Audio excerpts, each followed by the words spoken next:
Welcome into the Cougar Tailgate, where BYU fandom lives. Here's your host, Lauren McLean. What's up, Cougar Nation? Lauren McLean here with Cleon Wall, and we're doing what we do best, talking all things BYU Cougars. Here's what we got coming on the show today. The weather is heating up, and so is spring football. We're now a couple weeks in, and we'll talk about who to look out for and why.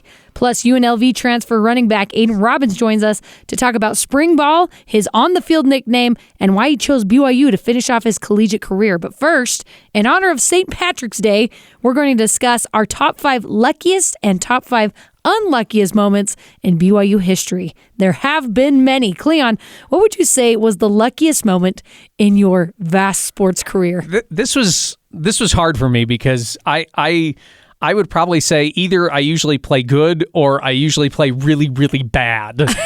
So I couldn't think of a luckiest thing. The closest thing I came up with was, this was quite a few years ago, 20 plus years ago. I played at Fox Hollow Golf Course in American Fork. Back then it was known as Tri-Cities. I was playing with a college golfer. I don't remember her name, but she was playing with me. And through 7 holes, I was like at even par or like 1 over. And I'm like, I've never played this well in my life. And you have to understand, I'm a self-taught golfer. And, you know, a couple of uncles have kind of helped me out along the way, but I'm self-taught. So I'm like, what is going on right now? I just couldn't figure out why I was playing so well. So I guess I'd say that's lucky, but then my luck ran out. Like the last 2 holes, I think I had a double bogey and a triple bogey. So everything it went out the window. Yeah, it was just bad after that. So as it goes with golf. Yeah. Golf is truly like the luckiest or unluckiest sport you can play. Like it can change on a dime. It's just absolutely crazy. I would say for me, my luckiest moment is, so I played tennis at Snow College, and I was okay. Like, I played in high school, I was okay. Played at Snow College, which is a junior college. And then I was going to SUU, and the tennis coach asked if I wanted to walk on the team, and I'm like, okay, I'm not that great, but I would love to. And for some reason, so I played a year, not good, by the way, and for some reason, he liked me, and he offered me a scholarship, lucky, at the end of the year. I think because he just liked having me around. I don't know why I ended up turning it down, because I went on a mission for the Church of Jesus Christ of Latter-day Saints. But I would say that was the luckiest sports moment ever, because I'm like, I am not that good, and you're offering me a Division I college scholarship to play tennis. Anyway, clearly they must have not had that much talent on the SU team that year. Oh, I'm sure you were good enough. I'm trying to build you up right now. Well, thank you. but you're wrong. On that note, let's talk about the top 5 luckiest moments in BYU history. Cleon, take number 1.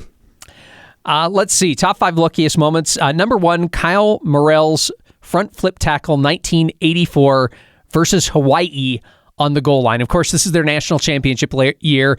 I was not old. I was old enough to see this. I don't remember seeing it live. I've seen many, many, many replays. Do you consider this lucky or not? I mean, it was very fortunate for BYU. What do you think? It was lucky's hard, right? Like lucky, define what lucky is, but because I think definitely there was a lot of skill that went into that. Don't you think? I would probably say good skill, good timing on Kyle's part. He timed that thing perfectly to get the perfect tackle, and that doesn't happen a lot. I guess I don't consider it lucky, but we could still kind of throw it in there. It's still up there. Number 2, because we think all Hail Marys are lucky, because they truly are. The Miracle Bowl with Jimmy Mack. That was just incredible. I honestly think whenever a Hail Mary works out, it's like, you are so lucky, because it rarely does. See, I'm not sure I consider this lucky. Maybe leading up to that point, there was some luck involved because BYU was down by 20. But I guess I would think that they practiced that many, many times. They executed it to perfection. And maybe I could say SMU didn't quite do it. But I mean, yes, there is luck involved there. Yes, everything that came up with BYU scoring that touchdown, yes, luck involved. I just say not as lucky as maybe some would say. Another Hail Mary, and another 2, I should say. Mango Miracle Part 1 and 2. First one to Mitch Matthews in Nebraska, and then the second one to Mitch Juergens against Boise State in Lavelle Edwards Stadium. Extremely lucky, not only to do it once, but twice in a row, Cleon. I would probably say that's the lucky part, that you have that 2 times in one season, that it comes down to that with a freshman quarterback throwing it to 2 different receivers. I don't know. Just the play itself, I think they practice this thing. The likelihood of them accomplishing it is probably very low, but at least they practiced it. Maybe it was lucky that Nebraska and Boise State played some bad defense on those plays, or maybe that they weren't expecting those plays to come. I don't know. I'd still say not as lucky. There is some luck involved there, but maybe not as lucky. A Tanner Mangum freshman quarterback who just got off his mission and wasn't even like in the best football shape you could be in, and then here he comes in and it's like, man, this guy's got the spirit with himself, fresh off his mission. All right, another one is 2011 football versus Utah State, the game-winning touchdown. So it's with Riley Nelson, game-winning touchdown deflected, but fell right into the hands of Marcus Matthews. Those Matthews brothers, man, they got some luck on their side. Definitely a lucky moment, Cleon. I would say this is the luckiest moment right here. I know we've got at least one more, but I would still say this is the luckiest moment. The reason why, it was fortunate that Matthews was right behind J.J. DeLuigi and caught this ball. The USU defender made a great play on the ball. It was bad luck for USU because he tips the ball and it ends up going behind him, and Marcus Matthews is standing right there, and it's like, well, what do I do with this? I just catch it. I mean, it's fluttering right to him. That's why I think this is the luckiest play in BYU sports history. It was good to have a little bit of good luck against Utah State because definitely in BYU's history, there have been a lot of bad luck against the Aggies. Let's go to number 5, BYU versus UTEP 1992 WAC Championship men's basketball. Kevin Nixon's half-court buzzer beater for the win, an automatic bid to the NCAA tournament. It inbounds to Nixon. Fires one up at midcourt. Good! He threw it right in the goal, and I think he just felt like, well, I'm going to throw it up and hope that something good happens, and he throws it right in the goal. A great play by Nixon, who has excellent range, but not that much range. What do you remember about that? Oh, I don't remember much about it because I was actually, as you talked about, I was serving a mission for the Church of Jesus Christ of Latter-day Saints at that time, but I came back and watched the highlights. This one, I would say, is as close to being lucky as possible because I doubt that Kevin Nixon practiced this shot a lot. Go watch the video because I doubt he practiced this shot a lot. It even looked awkward when he threw that thing up. But he was a good shooter. It took a bit of skill.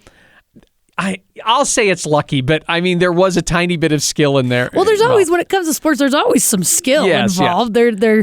They're fantastic athletes, but you got to have a little luck on your side sometimes. I will say luck, even though it looked a little, maybe because, again, go watch that shot. It looks how awkward it looks. It looks a little awkward. Honorable mention, Andrew George catches a touchdown catch against Utah in 2009. I remember that. I was there.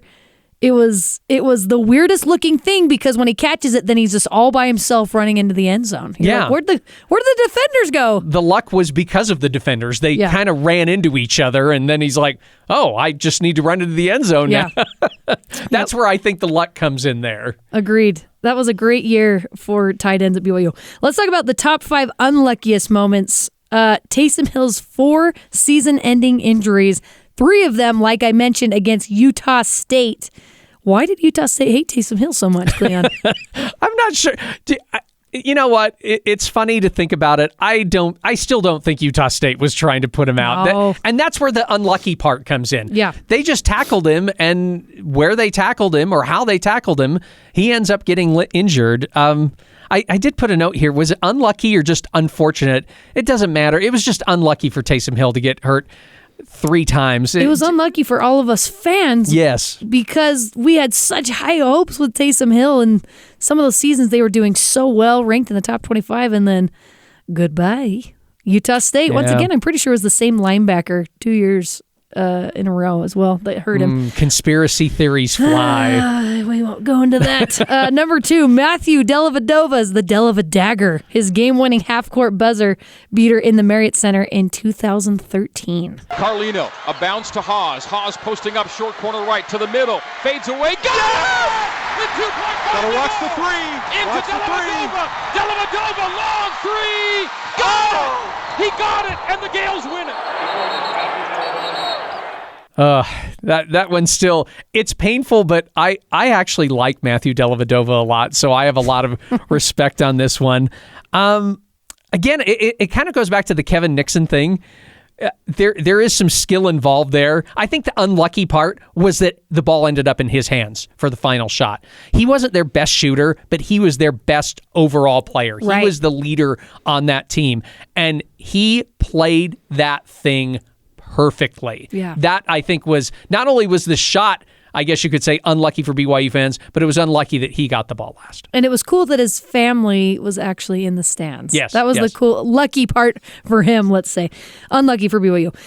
Number 3, this year's home matchups against Gonzaga and St. Mary's, 2 game-winning last-second shots to beat BYU at home. Oh, my goodness. We were just talking to Kenzie Kerber-Dalley about, she's like, for some reason, BYU just cannot get over the hump. Even when you think there's going to be a great team, you think things are going to go so well, something unlucky happens, and that's what happened this year. Yeah, that was so unlucky that it happens to the 2 best teams in the conference who are playing in the NCAA tournament, and you were that close to beating them, but just unlucky that they both got, open shots, and they unlucky for BYU also that they canned them too.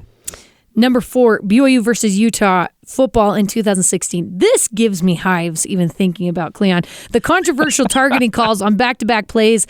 Kai Nakua was ejected first, and the next play was McChesney got called for targeting. BYU lost 20-19 after failing a 2-point conversion at the end of the game. I just got to tell you this. With Taysom Hill, by the way. I went to the bathroom, real quick, because I'm like, BYU's going to kick the field goal. We're going to go in overtime. Done. My husband's like, where are you going? We were actually dating at the time. He's like, why are you going to the bathroom right now? I'm like, well, because they're going to kick a field goal. We're going to go in overtime. I'm like, Kalani's not going to go for 2. He yells at me, they're going for 2. So I sprint back out. I'm like, no, they're not. As I watched Taysom Hill get tackled in the backfield, I just could not believe what I was watching. Cleon. He waltzed into the end zone so easily on that touchdown. And then when they went for 2, I'm just like, come up with something different to get him open. I think it was unlucky what happened. I think it was a blown up play. I don't think that's what they called. Yeah. If I remember right. I think that was the unlucky part there. Okay. Well, number 5, BYU versus Utah in 2012. What could have been the luckiest moment turns out to be one of the unluckiest. BYU gets 3 last-second chances, including 2 field goals to send it to overtime. The Utes fan rushed the field 3 times and were called for a penalty after the first field goal was blocked, giving BYU another field goal attempt, only to have the ball hit the goalpost and miss. This is the one that I would actually consider the unluckiest moment for BYU. Yeah. Because there were so many chances. There was so much luck on their side. They're like, nope, wait, we're going to give you one more chance. Wait, you thought that was the end? No, we're going to give you one more chance. To me, I think that's the unlucky part because you got that chance and you're like, yep, this is it. This is where we cash in our luck. And then the field goal goes off the upright. Think about that. There's weird things happening in the universe. We've talked about 2 BYU-Utah games where BYU was unlucky in both of them, and both of them would have ended a streak. Yeah. Against Utah, a 9-game losing streak against Utah. So what's so interesting is the game that actually ended the streak wasn't anything significant. Like, it was a very normal football game. Yeah, there was no luck involved. No, it was BYU was the better team, and they just ended up winning in the end. And it didn't come down to the last second like it normally has. It was very insignificant for beating a 9-year losing streak against Utah. Cleon, let's hope BYU's luck changes from some of last year's games after BYU brought in some new faces on the coaching staff and the roster. Here are some of the guys you should look out for this spring in football. Here are the top 3 players. Aiden Robbins, who we're going to talk to later in the show, big power running back, similar to Tyler Algier, and I think he's just going to be so great. He's dealing with an injury right now, so he has limited reps. He doesn't do any of the team practices, but I think Aiden Robbins, man, I didn't know he was that big coming in. He's just a big dude, and I think that's definitely what BYU needs when they got shut down so much last season on these short yardage situations. I think Aiden Robbins is going to be the perfect guy to get BYU, hopefully not just 1 yard, but several, which is what Jamal Williams and Tyler Algier, they were so good at doing that, and I think Aiden Robbins is going to be the same. Yeah, he's going to be fun to watch. I hope he gets healthy and that he can be able to carry the rock. The running backs are going to be interesting to watch. Keaton Slovis, can he live up to the high expectations that we already give him? I think that's why you pay attention to him. There's no quarterback controversy here. I mean, Aaron Roderick's already come out and said Keaton's our guy. So there's no controversy there. Eddie Heckard, cornerback, FCS All-American at Weber State. I think Eddie Heckard and the defense, that's what I'm paying attention to the most. And the defensive coaching staff, how are they going to install the defense going forward? How are they going to deal with the players they have? They're going to switch to they're going to have a 4-3 defense or a 4-2-5 defense. And we here at BYU, at least when you go back to the Bronco Mendenhall era, it was always a 3-4. And BYU's had some good linebackers in the day. And now it's kind of like they're a little thin at linebackers. They have good linebackers, but they're a little thin at the linebacking core. So it's kind of different. So you kind of want to see, so what is this all going to mean? Yep. I'm not expecting miracles. I'm more intrigued than anything else. You have Chaz Ayu coming back, but he gets injured a lot. He's been injured basically throughout his entire career. I think he's finally not injured. I think he's one of the guys that is playing in spring right now and hopefully doing well. But yes, there's so many question marks on the defensive side. And for me and you, can you imagine how Jay Hill feels right now and how many question marks he has? But I think the transfer portal opens up again on May 1st, Cleon, and Kalani Sitake has saved some of his scholarships for this time. So who knows what they're going to bring in. All right, here are some oldies but goodies that you should be keeping an eye on this spring. The 3 big wide receivers that are coming back, Keanu Hill, Cody Epps, and Chase Roberts. I think the offense is looking really good, really deep and wide receiver. I think Fesi Sitake has done a great job with those guys. And Keaton Slovis has actually talked about how the wide receivers know the playbook so well and has helped him out during the spring. And he said that's something unique that he hasn't really had in other schools. So good on Fesi Sitake, good on these guys, and I think that's a great position coming into fall. I am interested in the wide receivers group a lot. How are they going to mesh with their new quarterback? They've been used to Jaron Hall. Are they going to have that big playmaker? Are they going to be able to basically, if you want to say it, survive without Puka Nacua? And you could say, oh, well, he was injured and they really stepped up. I said, yeah, on certain games, yes, they did step up. But whenever he was in there, he just made the rest of the guys way more dangerous. I guess the guy I'm most intrigued about out of those three is the smallest, and that's Cody Epps. I mean, we saw some good games and good things from him last year. I hope he can get healthy, and I hope everything works out okay. Some of the other guys, Soljay Maave Peters. He won the bowl game as a quarterback. He's now moving to running back. Isaac Rex, is he going to be fully healthy? Max Tooley, key senior leader on the defense. We talked about the linebackers. He's not participating, but in spring that is, but he'll be participating in the fall. All those guys, I think we're all interested to see what they do in this next season. And honestly, we probably won't know until the fall comes. Coming up, 6'3", 230-pound Rebel-turned-Cougar running back Aiden Robbins comes on to tell us about going from Louisville to Las Vegas to Provo, Utah, and how he's healing from a wrist injury he battled through all last season. This is Cougar Tailgate.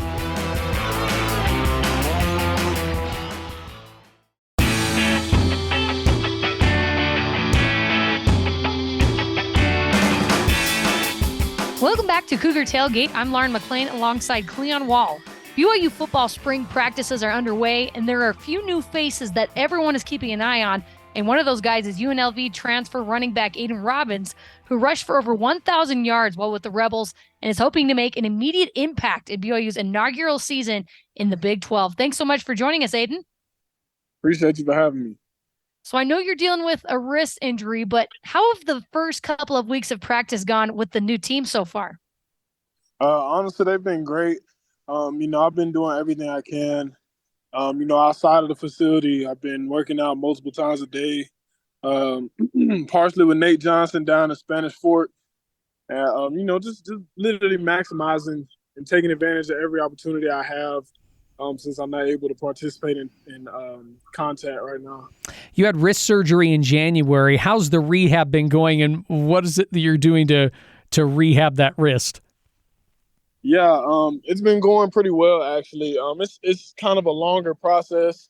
I've only been out of my cast for a week, so I'm now getting used to feeling the wind hit my hand. So, but no, it's been good. It's kind of a slower process. I'm just trying to get some range of motion and mobility back in my wrist. But it takes time, and it's not something I can just rush. You're feeling the very cold wind hit your arm for the first time in a long time. Welcome to Provo, by the way. So that's got to be a difficult thing during practices because there's I'm sure you're limited in what you can do, and it's a new offense that you're trying to learn. What do you do to try and stay involved during practices?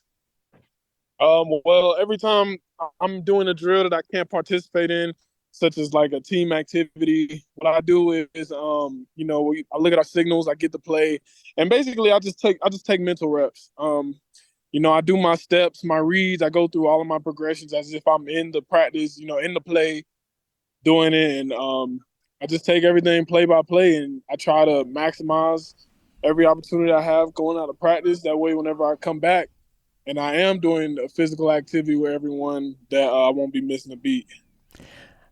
How did you sustain the injury? I mean, you tweeted out that you played with this problem all last season while you were at UNLV, which means it had to have been pretty painful. But what happened that you actually sustained this wrist injury? Honestly, I'm not even sure. I'm not even exactly sure the exact play in which the injury happened. I just remember, because my adrenaline was rushing. I just remember kind of feeling it after the game. We had played Cal at Cal. And, at the time, I'm thinking it's just a minor injury, sprained wrist or whatever. So, I just braced it up, taped it up, and just kept playing with it. It was painful, but, it's football, man. When you love the game, it's a lot of things you'll do to play.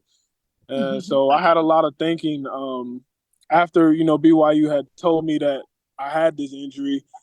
I had a lot of thinking on if I was going to get the surgery or not. And, I was just thinking about my future and what's best for my personal interests, and I decided to go ahead and go forward with it. And are you glad you made that decision? I am. I don't regret anything. I'm sure it's so hard. Well, I want to ask you this actually. Is it hard that you can't participate in spring practices? Are you secretly kind of glad that you don't have to go through some of the punishment that you see your teammates going through? Well, I mean, I'm not gonna lie. I mean, it hurts. Especially coming on a new team and seeing all your brothers out there. It kind of kills me to not be out there with them, playing ball and doing what I love. But, on the bright side of things, allows me to kind of increase my mental knowledge, my football IQ, learn the playbook, take mental reps and, gel with my teammates a little bit. So, I mean, it has its pros and its cons. What do you like about Aaron Roderick's offense so far? What from the few weeks or the week and a half that you've been doing this, what do you like about what you've seen from this offense so far? Yeah, definitely. I kind of like how he allows the running back to be used in all facets of the game. So, blocking, passing, and obviously running in between the tackles, running outside the tackles, inside zone, going out, lined out wide, and just being able to showcase all of my skills and really transform me into an all-around back. You are 6'3", 230 pounds. That's a really big running back, and you had a lot of success so far in your collegiate career. What do you feel like when you look at this offense that you're going to bring according to some of the strengths that you have? Yeah, definitely. Like I was saying, I mean, I feel like some of my strengths are definitely making one cut, getting downhill, and our offense in the run game really prides ourselves on making one cut, getting downhill, not so much making multiple cuts, and also being able to improve myself in other facets of the game, pass blocking.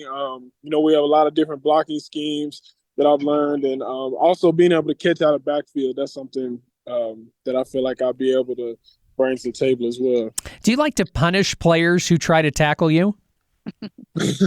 Of course. How do you do that? What is it just lowering the shoulder down? Is it a stiff arm? What is it that you like to do to punish those guys? Oh, man, you either the hammer or the nail. So, I mean, in that given moment, it's whatever my mind tells me to do. Whatever it takes to get in the end zone. BYU has produced some big power style running backs, kind of like you, like Jamal Williams, Tyler Algier, and you're in the NFL right now doing very well. How much of an impact did those guys and their success have on you coming to BYU? Actually, it did a lot. Seeing other running backs have success in this offense and in this program definitely intrigued me and, made me want to come be a part of that as well. How did BYU moving to the Big 12 impact the decision to transfer from UNLV and eventually come up here and play in Provo? It definitely had an impact. I would say just, playing against better competition, playing against a lot of future NFL players. Not saying that there was a lack of that in the Mountain West, because there was a lot of guys in the Mountain West. But just playing against the best of the best every week. I mean, who doesn't want to do that?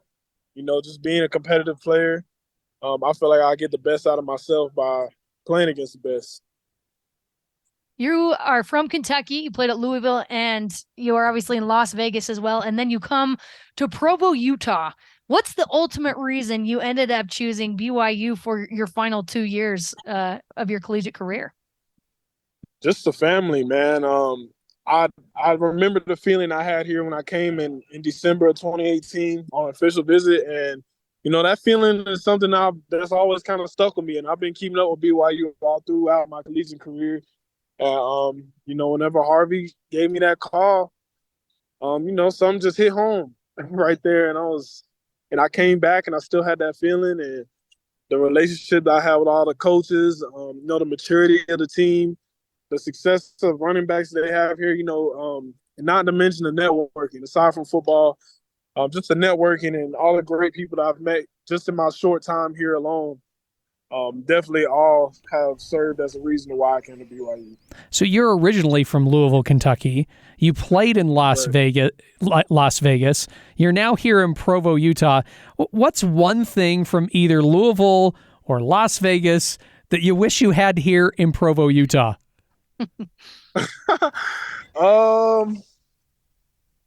Well, from Vegas, I would say the weather. And from Louisville, I would say some of my friends and family. Well, tell them to get down here. Yeah, for tell them to come to Provo. You're also pursuing your Master's of Business here at BYU. How are classes going so far? Yeah, classes are good. I'm currently an applicant in that, and so I'm just waiting to hear back. But classes have been good. This is the second master's program that I'm about to go into.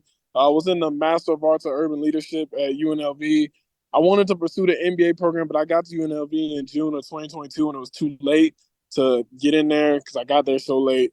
So, I'm really privileged to have the opportunity to get into the Marriott School of Business, which is really a prestigious school here at BYU, and just the opportunity to network. I was at a dinner last night, actually held by Built for Life, at the Cougar Room at LES, and I met tons of great people, man, and I've just been taking advantage of every opportunity given to me, just off the field to network and meet great people. So you're networking. You're getting a Master's of Business. What are you hoping to do with that Master's? What kind of business do you want to get into after your playing career is done? So, I'm one of those guys that has an idea what they want to do, but, I honestly also not going to shy away from whatever the good Lord has in store for me and wants me to do.